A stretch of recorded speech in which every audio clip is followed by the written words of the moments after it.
ជំរាបសួរបងប្អូនទាំងអស់គ្នាស្វាគមន៍ជាថ្មីមកទៀតមកកាន់ Channel One Piece ហើយនៅក្នុងថ្ងៃនេះដែរ admin ក៏បានយកខ្សែរឿងរបស់យើងមកសម្រាប់បន្តទៀតហើយរឿងរបស់យើងមានចំណងជើងថា The Seven is the Demon King ឬក៏មានន័យថាអ្នកបម្រើជាស្ដេចបិសាចហើយនៅក្នុងពាក្យពីររបស់យើងដែរហើយពាក្យពីរហ្នឹងដែរវាពិតជាល្អមកខ្លាំងមែនតើគឺខ្សែរឿងរបស់យើងគឺត្រូវបានត្រឡប់ទៅកាន់ពេលវេលាថយក្រោយវិញដែលពាក្យពីរនេះដែរគឺយើងមកឃើញថាស្ដេចបិសាចរបស់យើង Defensu ហ្នឹងគឺត្រូវមានបកបិសាចផ្សេងទៀតហើយបកបិសាចផ្សេងទៀតនោះគឺបានមកសម្លាប់បិសាចរបស់យើង Defensu ហ្នឹងដែលការស្លាប់របស់គាត់ហ្នឹងគឺកូនចៅរបស់គាត់គឺបានសម្លាប់គាត់ហើយតើចង់nóiថាសាច់រឿងរបស់យើងបន្តទៅទៀតអមមកខ្លាំងប៉ុណ្ណាតោះយើងចូលទៅទស្សនាសាច់រឿងរបស់យើងបន្តប៉ុន្តែមុននឹងចូលទៅទស្សនាសូមបងប្អូនទាំងអស់គ្នាកុំភ្លេចចុច Subscribe និងដាក់រូបកណ្ដឹងឲ្យ Channel Admin ម្នាក់មួយផងតាមសាច់រឿងរបស់យើងវគ្គ2គឺនៅក្នុងអាណាចក្រមួយដែលគេស្គាល់ថា Holland ដែលអាណាចក្រហ្នឹងគឺជាទឹកដីដ៏ពិសិដ្ឋមួយពេលនោះយើងក៏បានឃើញថាមានស្ដេចបុរាណមួយដែលមានអំណាចក្នុងពិភពលោកហើយអាចកំបាំងនៃអំណាចរបស់គាត់ទាំងអស់គឺនៅកន្លែងមួយហើយកន្លែងមួយនោះគឺយើងត្រូវបានគេហៅថា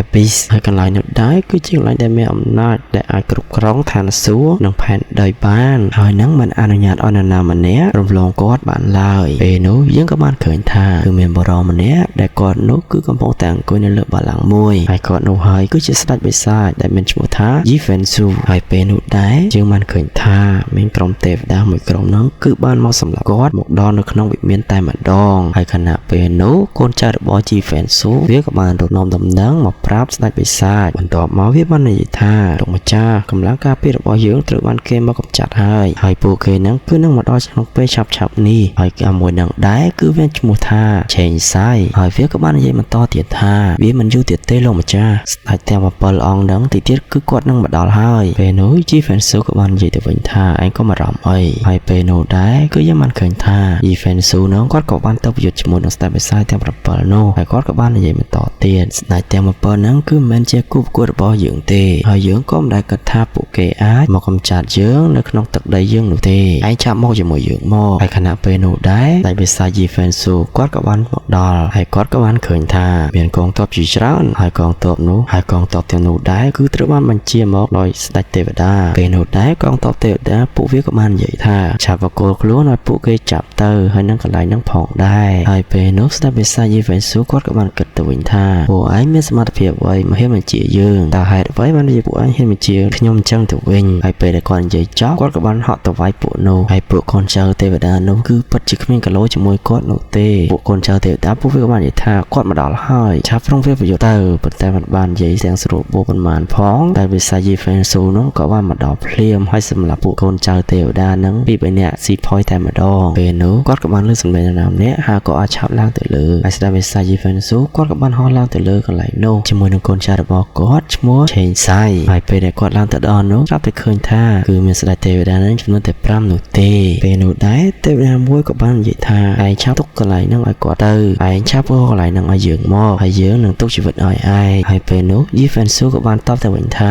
ពួកស្ដេចទេវតាឯងនេះពិតជាល្ងងមែនកន្លែងហ្នឹងខ្ញុំត្រូវបានគេទទួលស្គាល់ថាជាអាណាចក្រដ៏ពិសិដ្ឋហើយនឹងមានអំណាចបំផុតក្នុងចំណោមស្ដេចទាំងអស់នោះដែរតើពួកឯងចង់មកសម្លាប់យើងមកដល់ងាយឬមិនងាយស្រួលទេហើយសូម្បីតែពួកឯងទាំង7នាក់ហ្នឹងមកសម្លាប់យើងក្នុងពេលតែមួយក៏មិនអាចរួចដែរហើយតើពួកឯងទាំងអស់គ្នាពិតជាចង់មកសម្លាប់យើងមែនអត់ពេលនោះយើងឃើញថាមានទេវតាមួយដែលគាត់មានអ្វីចំណែកជាងគេបាននិយាយទៅវិញដែរពួកគាត់នឹងធ្វើអ្វីតតែបានហើយពេលនេះឯងគឺជាសត្រូវរបស់ពួកយើងនៅអាណាចក្រដ៏ពិសិដ្ឋមួយនេះហើយឯងគិតថាឯងនឹងគ្មាននរណាមកយុទ្ធជាមួយឯងមែនទេហើយទេវតាមួយទៀតក៏បាននិយាយដែរថា Defensu ក្នុងនាមយើងជាទេវតានៃអាណាចក្រដ៏ពិសិដ្ឋមួយនេះខ្ញុំនឹងយកកេរដំណែលរបស់តេជរៈមកវិញអញ្ចឹងហើយឯងឆាប់ចុះចាញ់ទៅហើយនៅពេលនោះដែរកូនចៅរបស់ស្ដេចបិសាចនឹង Chainsai វាបាននិយាយថាកុំអីលោកម្ចាស់ពួកទេវតានោះពួកវាពិតជាមានកម្លាំងខ្លាំងក្លាណាស់ស្ដេចបិសាច Defensu បាននិយាយពួកអាអ្នកយាមពួកឯងហ្នឹងគឺគ្រាន់តែជាមនុស្សលោភលន់តែប៉ុណ្ណោះពួកឯងគឺគ្មានសមត្ថភាពនោះទេកុំចង់មកសាអី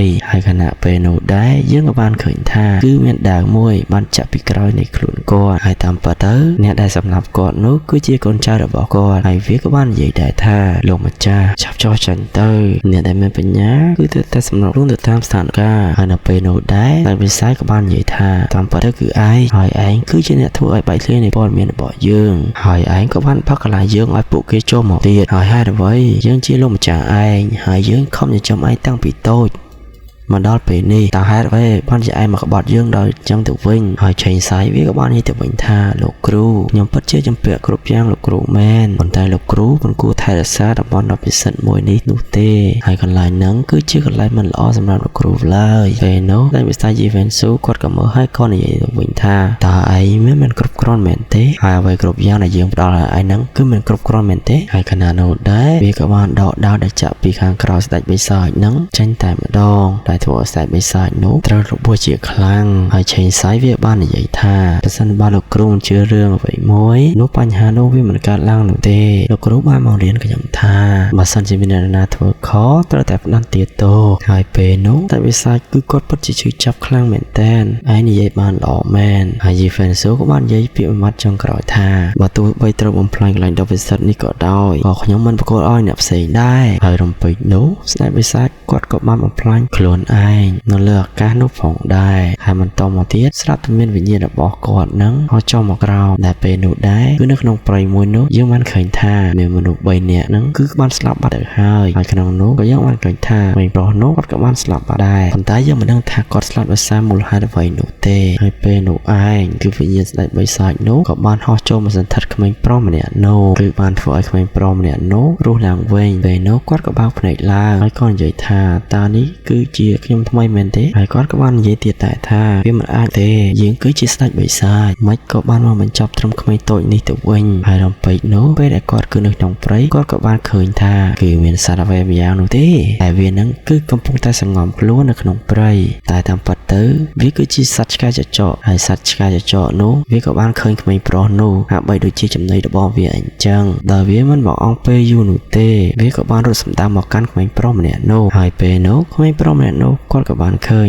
រួចក៏រត់គេចចេញពីកន្លែងនោះតែម្ដងទៅហើយខណៈពេលដែលគាត់រត់គេចនោះដែរគឺនៅក្នុងព្រៃស្រាប់តែគាត់បានឃើញគឺមានបរិសម្នាក់ហ្នឹងគឺគាត់កំពុងតែអង្គុយនៅក្រោមដើមឈើមួយហើយបរិសហ្នឹងក៏បាននិយាយថាជួយផង Jivensu ជួយខ្ញុំផងហើយពេលនោះដែរ Jivensu របស់យើងគាត់ក៏ឆ្ងល់តើអ្នកគឺជាអ្នកណាតើមាននរណាម្នាក់ហ្នឹងស្គាល់ម្ចាស់សារសពនេះពីមុនមែនពេលនោះស្ដេចបិសាចគាត់ក៏បានដើរទៅចិត្តបរិសម្នាក់នោះខ្ញុំគិតថាវាគឺមិនគ្រប់គ្រាន់សម្រាប់ខ្ញុំនោះទេហើយគាត់ក៏បានយកដៃរបស់គាត់ហ្នឹងមកចាប់ក្បាលនៃបរិសម្នាក់នោះហើយបរិសម្នាក់នោះក៏បាននិយាយថាតើឯងកំពុងធ្វើអីហើយបរិសម្នាក់នោះក៏បាននិយាយបន្តទៀតថា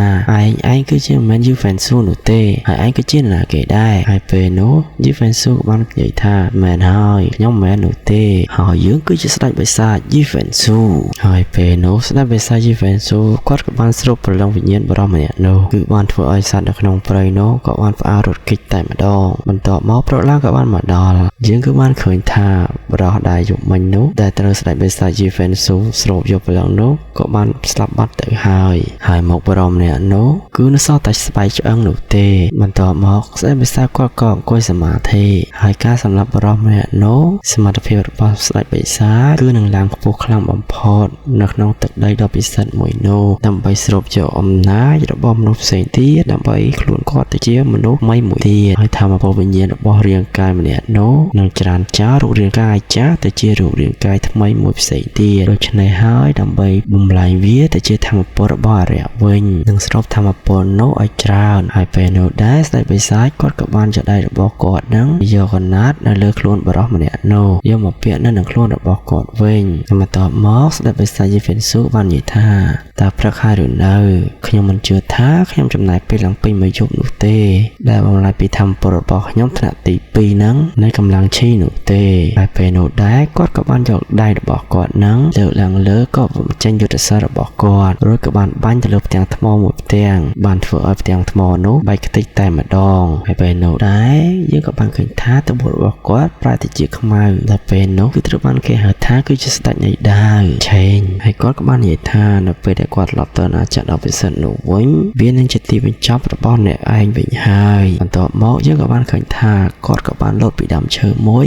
ទៅដើមឈើមួយពិតជាលឿនខ្លាំងមែនទែនហើយរាងកាយរបស់គាត់នៅពេលនេះនិងធម្មពលរបស់ គាត់គឺឡើងបានមកដល់កម្រិតទី5នៃកម្រិតមូលដ្ឋានហើយវានឹងមិនចំណាយពេលយូរសម្រាប់គាត់ទៀតទេដែលត្រឡប់ទៅកាយរបស់គាត់វិញហើយគាត់ក៏បានអង្គុយនៅលើដើមឈើនោះរួចក៏បានលើសំឡេងអ្វីម្យ៉ាងតើមានរឿងអ្វីកើតឡើងមែនទេហើយគាត់ក៏បានឃើញមនុស្សមួយក្រុមពេលនោះក៏មានបរិសម្នាក់គាត់ក៏បានយកដាវរបស់គាត់រួចគាត់ក៏បាននិយាយថាជីសាន់ហើយអ្វីបានជាឯងក្បត់យើងហើយបរិសម្នាក់កាន់ដាវនោះក៏គាត់មានឈ្មោះថាយ៉ានប៉ាវហើយគាត់គឺជាមេបញ្ជាការកងឆ្មាំតកោកូសាលូហើយបន្តមកទៀតយើងក៏បានឃើញថាមានមនុស្សមួយក្រុមទៀតមើលទៅមិនមែនជាមនុស្សល្អនោះទេពួកវាក៏បាននិយាយថាមេបញ្ជាការយ៉ានប៉ាវយើងគឺបានធ្វើការជាមួយគ្នាអស់រយៈពេលច្រើនឆ្នាំមកហើយយើងគ្រាន់តែប្រាប់ឯងនោះទេឯងឆាប់ថយចេញទៅហើយពួកដែលនិយាយនោះបរិអាឃីវនោះគឺវាមានឈ្មោះថាសុនគាត់គឺជាអ្នកគ្រប់គ្រងផ្ទះលូពេលនោះក្រុមលោកមេបញ្ជាការ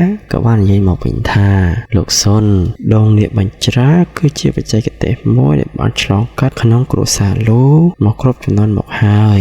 អូនស្រីស្អាតនោះយើងមិនដឹងថាគាត់ជានរណាទេគាត់ក៏បាននិយាយថាមិនមានទេផ្លូវទៅនរកនឹងគឺគាត់ប្រកល់ឲ្យឯងហើយពេលនោះដែរអូនទូចម្នាក់ទៀតក៏បាននិយាយទៅកាន់អាពួកនោះអូនទូចនោះក៏បាននិយាយទៅកាន់បងស្រីថាកុំកាន់គាត់អីខ្ញុំនឹងទៅសម្លាប់ពួកវាហើយពេលនោះដែរស្នាវិសាជីហ្វិនស៊ូគាត់ក៏បានគាត់ឆ្ងល់ខ្លាំងមែនតើបញ្ហាក្នុងគ្រួសារតកូលូហើយគ្រួសារតកូលូហ្នឹងពួកគេគឺមានចលនាមកនៅក្នុងផ្ទះហើយគាត់ក៏បានគិតទៀតដែរថាតាមពិតទៅគឺជាចោរតើគ្រួសារលូមែនទេតែតាមពិតទៅរាងកាយរបស់ក្មេងប្រុសម្នាក់នេះគឺនៅមានការចងចាំតែមួយចំនួនគាត់ក៏បានគិតទៀតដែរថាតើគាត់នឹងត្រូវខ្វល់ពីអ្វីខ្លះគ្រួសារនៅក្នុងពិភពលោកហ្នឹងបន្ទាប់មកគាត់ក៏បានហោះចេញពីដើមឈើនោះបាត់ទៅហើយសាច់រឿងរបស់យើងភាគទី2នេះក៏ត្រូវបានបញ្ចប់នៅពេលនេះដែរតើអ្នកទាំងអស់គ្នាយល់យ៉ាងណាដែរចំពោះសាច់រឿងរបស់យើងនៅភាគទី2នេះហើយតើការសម្រាយរឿងរបស់ admin បងប្អូនទាំងអស់គ្នាយល់យ៉ាងណា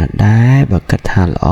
កុំភ្លេចជួយចុច subscribe និងដាក់រូបកណ្ដឹងឲ្យ channel របស់ admin ម្នាក់មួយផងហើយបើមានកំហុសខ្វះខាតត្រង់ណាសូមអធិស្ឋានខន្តីអភ័យទោសមក admin ផងហើយ admin នឹងព្យាយាមកែសម្រួលចំណុចខ្វះខាតហើយជាចុងក្រោយសូមអរគុណដល់ fan ទាំងអស់គ្នា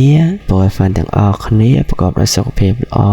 ហើយជួបគ្នានៅសាច់រឿងរបស់យើងភាគទី3បន្តទៀតហើយ admin ក៏សូមអរគុណសូមជម្រាបលាជួបគ្នានៅភាគទី3បាយបាយ